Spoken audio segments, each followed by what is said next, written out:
उज्जैन जिले के तराना में बिजली कंपनी की लापरवाही के चलते जगह जगह बिजली के पोल में करंट आने से कई मवेशियों की अब तक मौत हो चुकी है।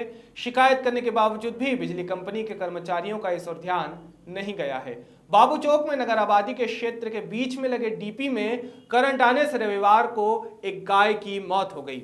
वहीं रहवासियों ने चर्चा के दौरान बताया कि बिजली कंपनी कार्यालय में अधिकारियों और कर्मचारियों को कई बार इस समस्या से अवगत करवाया गया है, लेकिन विद्युत मंडल के सब इंजीनियर संदीप उपाध्याय का ध्यान केवल वसूली करने पर रहता है। इस तरह के आरोप उन पर लगाए गए हैं। वहीं आबादी के बीच स्थित बिजली के डीपी व पोल में करंट आता रहता है। ये एक वार्ड की समस्या नहीं है, मगर पूरे नगर में इसी तरह की समस्या सामने आ रही है। कई बार आमजनों को भी इसके झटके लग चुके हैं, किंतु इस ओर अभी तक किसी का ध्यान नहीं गया है। वहीं विद्युत मंडल के लैंडलाइन नंबर को तो कोई जैसे उठाना मुनासिब ही नहीं समझता है। अब तक कई जानवरों की करंट लगने से मौत हो चुकी है।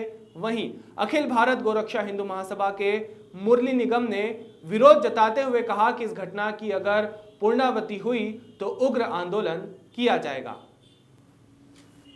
अर्पित बोडाना की रिपोर्ट।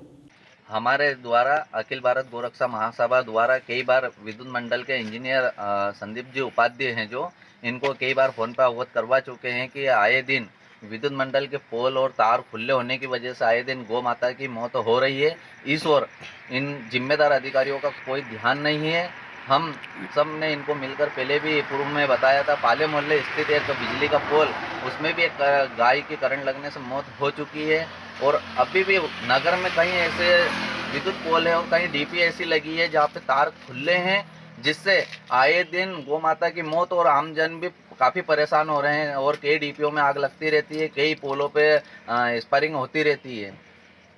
आपने इस संबंध में जो संबंधित अधिकारियों से चर्चा की? हाँ, अपने उपाध्याय जी से चर्चा की थी, इस विषय में बताया था कि मोबाइल पे संपर्क करने की बहुत कोशिश की। कई बार बता चुके हैं कि पाला मोहल्ला स्थित एक पोल है, जो वहाँ पे भी कई बार वो टूटने की स्थिति पे खड़ा हुआ है, लेकिन नया पोल लगा दिया गया है, अभी तक उस पर तार नहीं लगे हैं। नहीं, अभी जो घटना घटित हुई है इसके संबंध में आपने मोबाइल फोन लगाया था? इस पे लगाया था। जो जिम्मेदार अधिकारी है उनके मोबाइल नहीं लग पा रहे हैं, और उनके जो कर्मचारी है, 4 कर्मचारी वहाँ पे पहुंचे हैं, वो भी आधे घंटे बाद, घटना घटने के आधे घंटे बाद वहाँ पे आए हैं, जिसके संबंध में हम अखिल भारत गोरक्षा महासभा नाराजगी जताते। अगर ऐसा ही चलता रहा तो बड़े स्तर पे हम आंदोलन करेंगे।